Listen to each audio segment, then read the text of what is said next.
Beste meesken, allereer van harte welkom bij deze Frieske Vesper. Mooi dat je hier in Tjerken er binnen netjes steende het minder waar, zo ik zeggen. En zelfs ik een welkom onder de meesken thuis.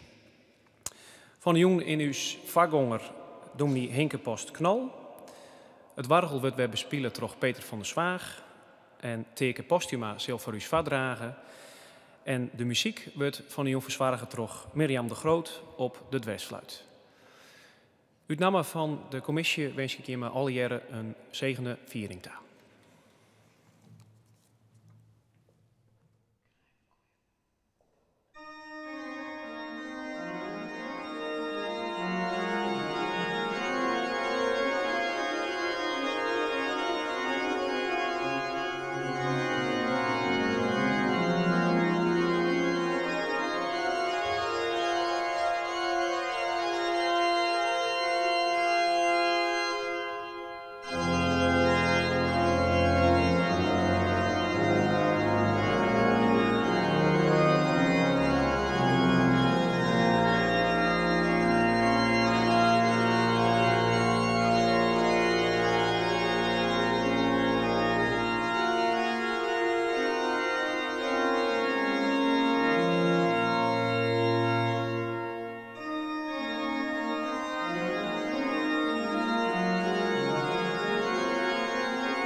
Uws helper is de Heere, die het hemel en aarde maken had. O God, sjoch naar uws om. En dit is weer liefje, het en ziel. Lid uws Heer, jouw leefde sjen, en jou is jou. O Heer, jer uws gebed. Hij ook.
Uw psalmgebed is deze joen psalm 33. Ik lees hem eerst de versen 1 tot en met 9. Daarna zongen we couplet 4 en 5 van de beroemde psalm zelfs. Dan lees ik vers 16 tot en met 19. En we sluiten het af met het zongen van couplet 8.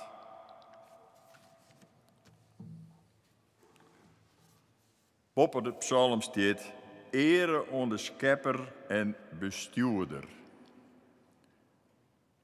Jubel je, rechtvaardigen, om de Heere. De oprechten voert een lofzang. Loof je de Heere met de lier. Speel je voor hem op het ziensnaar. Zong hem een lied, een nijlied. Liet bij het jubelen de snaren krachtig klinken. Want het wut van de Heere is recht. Kleren trouw binnen al zijn dieren. Hij houdt van rechtvaardigens en recht. En van de Heere zijn gunst is de ierde vol. Troch het wut van de Heere is de hemel makke. Troch de amme van zijn moele het hele hemelheer.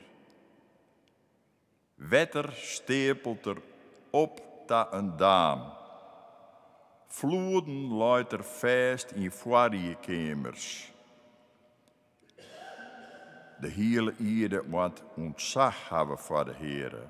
En alle vrouwbewenners moeten voor hem beven. Want hij spreekt en hij weet. Hij gebeurt en hij stiert.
Geen koning wordt hopen troch sterke legers.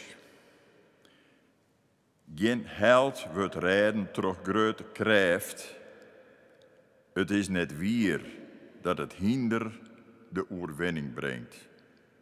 Hoe groot zijn kracht ik wijze mij, het jouwt geen redding. De Heere, hij houdt het eer op dit ontzag voor hem hebben. Dit wacht je op zijn gunst. Dat er haar lippen redt van de deur en haar lippen spart in krappe tijden.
Largo e Dolce uit sonate 1030.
We binnen onderwijs van Peerske naar Pinkster.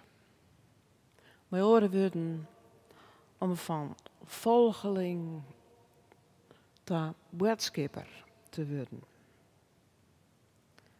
En dat gaat net van de ene op de andere dag. Het kerkelijk jaar telt dan ook 50 dagen van Peerske naar Pinkster.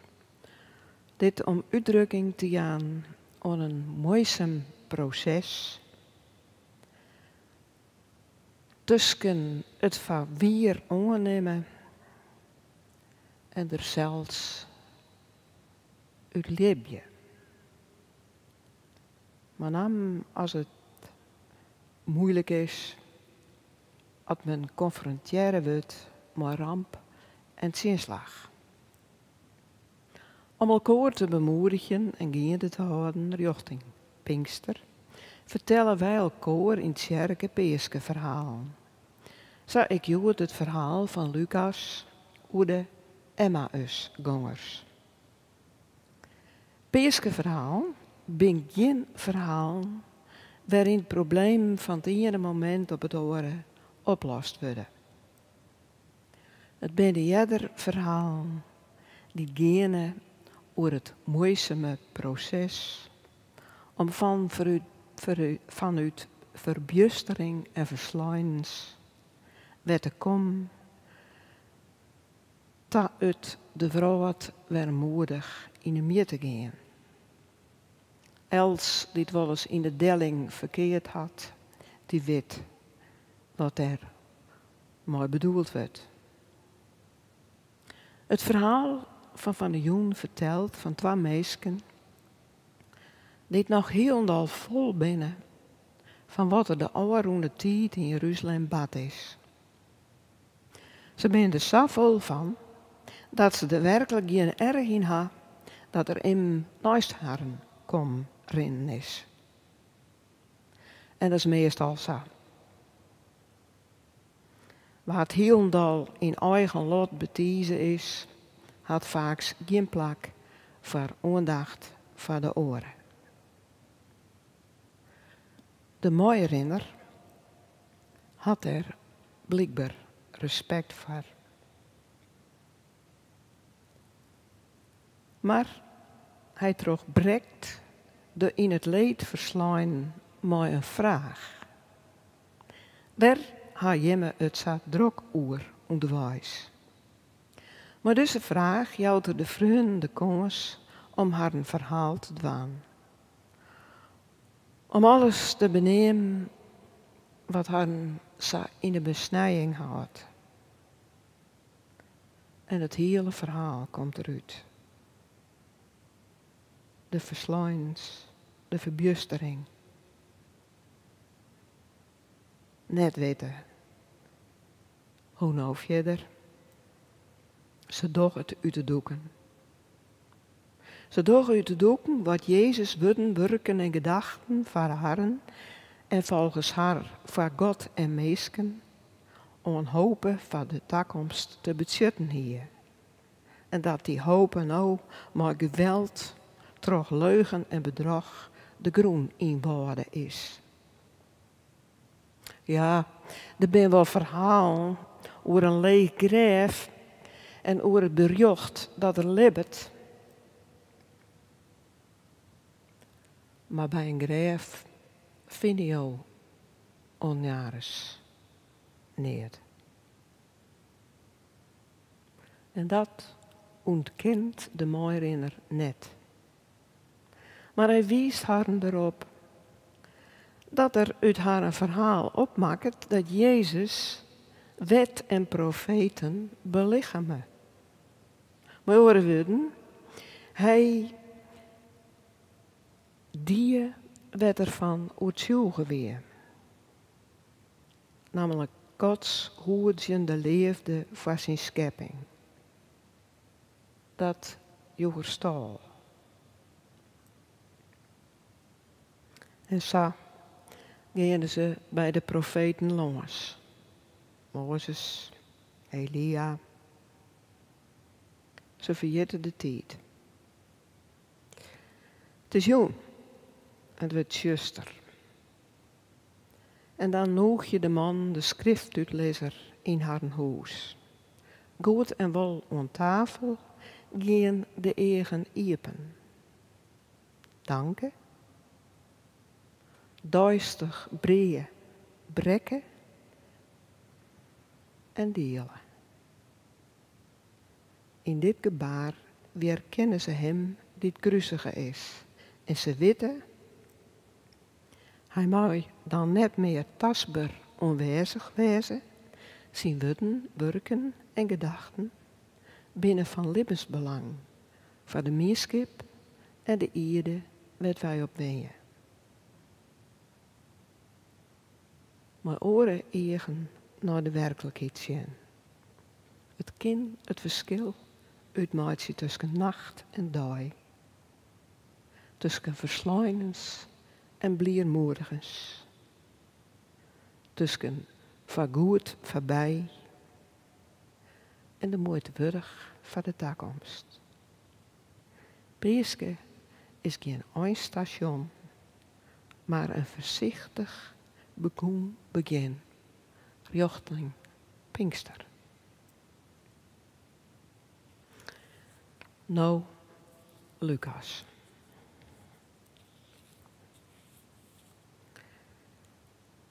Twee van Jezus' vrienden ben onderwijs naar een dorp dat goed 10 kilometer van Jeruzalem aflei en Emmaus heet. Ze hadden het jaren over alles wat er voorvallen weer. Wilst ze in haar papier alles nog eens nagaan, kwam Jezus zelfs erbij en roem met haar op. Maar het waard haar eigen ontkeerd hem waarom te kennen. Hij zei tegen haar: "Wat hij je met te jaren zo druk over onderwijs?" Mismoedig bleven ze staan. Toen zei de ene, Cleopas, tegen hem: "Ben jou dan de enigste die het vreemd is in Jeruzalem? Dat jou net weten wat hem daar de laatste dagen afspelen had?" Hij vroeg haar: "Wat dan?" Toen zeiden ze tegen hem: "Nou, dat maar Jezus van Nazareth. Hij wie een profeet, machtig maar wut en diert in de egen van God en van het hele volk. En hoe de heilige priesters en uw leiders hem uitleveren hadden, dat de deerstraf en hem aan het kruis slaan hadden. En wij tochten vast dat hij het wie die komen zou om Israël vrij te maken. Maar met dat al is het juist al de tweede dag. Zond die dingen wat binnen. Boven dat hebben we enkel de vrouwen uit onze midden, ons van de wezen bracht. Ze winnen van de morgen betiet naar het graf gaan en doet ze zijn lichaam net vinden kon, ben ze veromkomen. Maar een verhaal dat ze een verschijning van engels zien. Die zijn dat er leeft. Toen hebben we gewoon van uzen ben naar het graf geweest. Ze troffen alles aan, zat de vrouw zijn in. Maar hemzelfs zeggen ze net. Toen zei Jezus tegen haar: "O jimme onverstand, te sluw om te vertrouwen op alles wat de profeten zijn hebben. Maar is de Christus dan net toch dit leien hinnen om in zijn heerlijkheid te komen?" Toen begon er. Bij Mozes gong alle profeten beloos en joeg haar een uitles van alles wat in de schriften op hem sloeg. Bij ons ben ze komen bij het dorp, dat ze heen zoon. En Jezus die als zo er verderop. Maar ze hadden hem zien en zeiden: "Blijf bij ons." Dat rent al naar die om. De dag is om. En hij ging mooi in een huis en bleef bij haar. En doet er met haar bij de tafel zit, nam er het breed, dankte, breek het in stukken en joeg het haar. Toen gingen haar de eigen even. En ze konden hem bij waarom. En tegelijk was het bij voor hun eigen. Toen Zijn ze het elkaar. Stie us het het net in de bron, doet er onderwijs zat ze in us praten en us de schriften uitlei.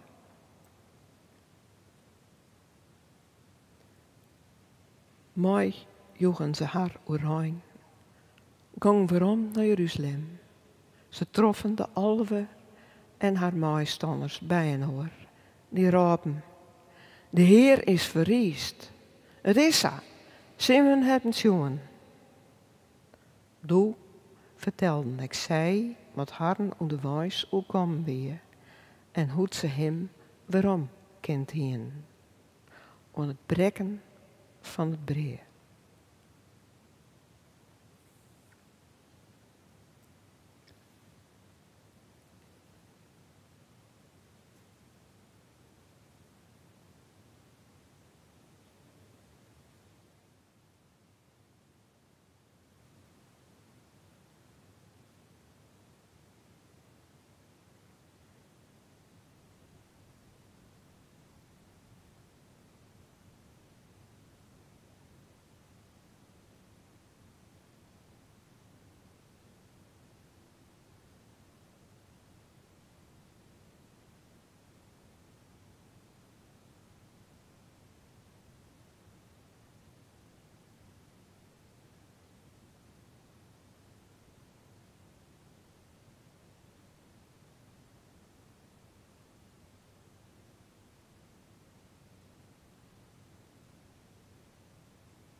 Ik lees in mijn gedicht van Ida Gerhard.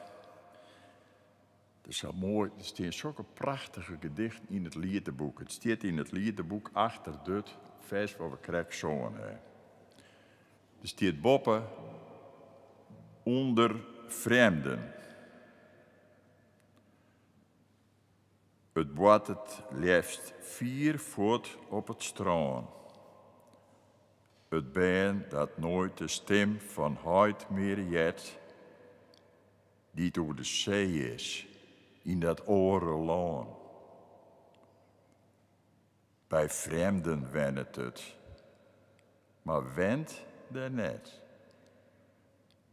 Ze fluister je oer een verlen besteen. Langs me houdt wente in zijn hier en in zijn kleen. En altijd denk ik dat er komen zal. Vaak zie het net meer, maar morgen en onverwachts. En dreamt van hem. En roept hem in de nacht. Verwacht je jou, huid van de orenwal?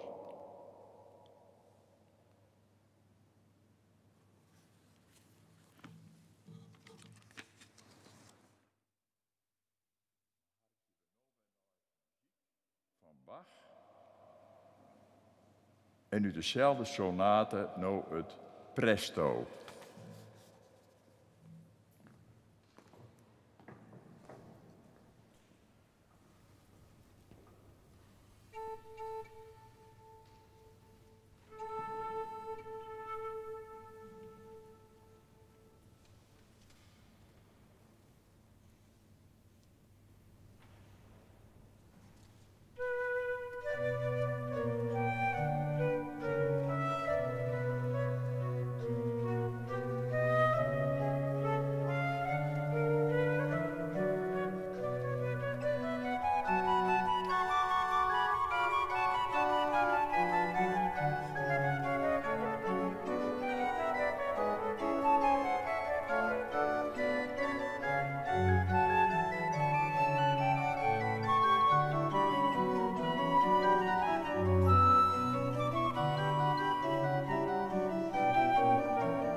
Misschien is het handig om het in het even op te zieken, want we beginnen eerst met een jongensbeer die we jongen.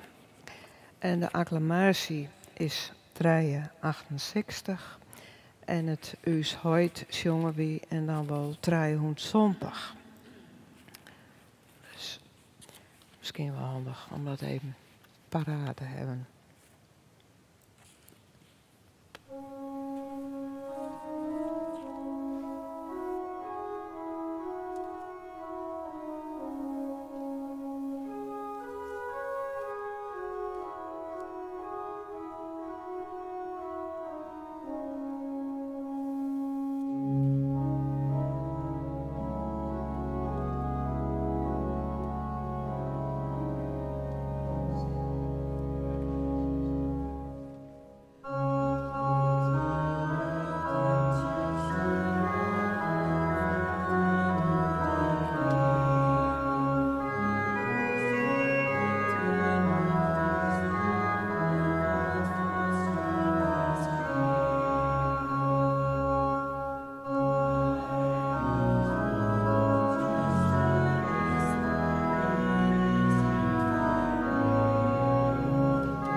Willen we nou danken en bidden. Heer is God, ik dank je jou voor jouw wut. Wut wat richting jou wil aan ons omgaan, maar noor. Maar de Ede. Maar al wat ons overkomt. Dat wij ons dit toch aanspreken laten. Daarom bidden wij.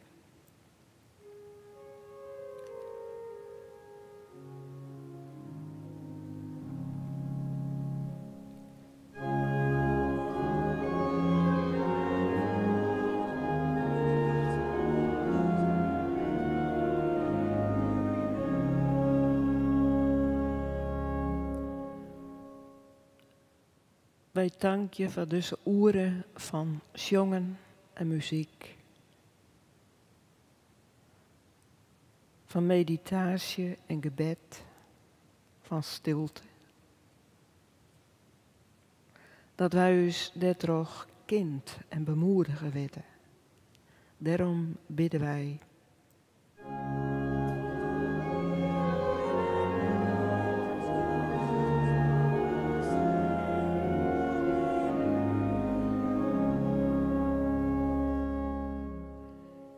Heere God, jou die de boenen binnen van hopen, liefde en vertrouwen. Moet bij ons wezen als het ons daarom ontbreekt. Ik daarom bidden wij.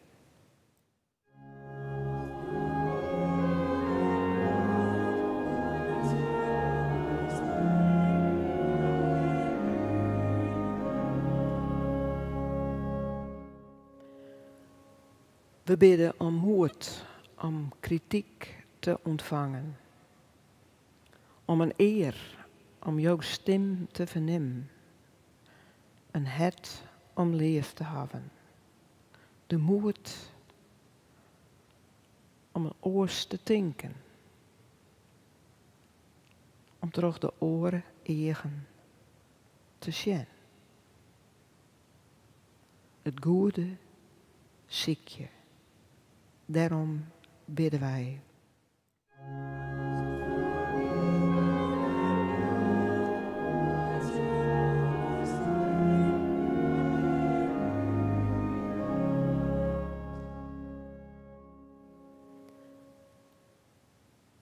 We dragen aan jou op mensen die confronteren worden met ziekte, ongemak en mismoedigers. Dat zij meesten moedje maaien die het harren bemoedig je. Toch haar maar liefde en geduld bij te staan. Zodat hoop en vertrouwen in de toekomst dagert. Jou Heer, dat wij ik zulke meesken wezen mooien. Daarom bidden wij.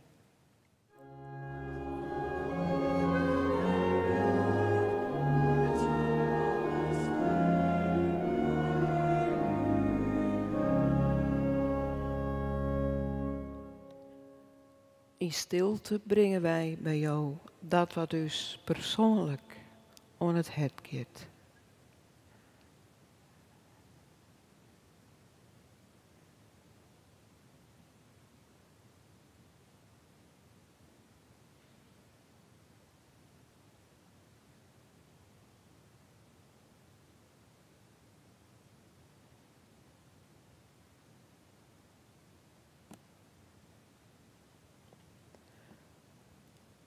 Vanuit jouw stilte, Heer, gaan wij elkaar en de verraad weer in de midden. Wij willen elkaar bemoedigen, toch het gebed te zongen.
Dan zongen we mooi hoor, de zegenbeer.